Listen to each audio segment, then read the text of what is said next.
Hello everyone, if you're trying to play Palworld and you keep getting this problem, could not save, this may be caused by one of the following issues and it shows these errors, then you have come to the right place because in this video I'm going to show you how to fix this error on Palworld easily. So this error is very common and it happens when there's any other software accessing your game's files. So this error is very easy to fix. The only thing that you need to do is you need to open up your start menu. You're going to right here Windows Security. Now you're going to go into Virus and Threat Protection, click on to Virus and Threat Protection settings, then antivirus off while you're playing the game.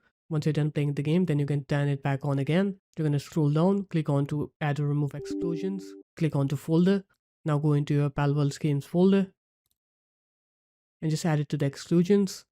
And now you're going to open up your games platform, right click on Palworld, click properties, install files, click verify integrity of game files here. Once you do that, it's going to verify your games files.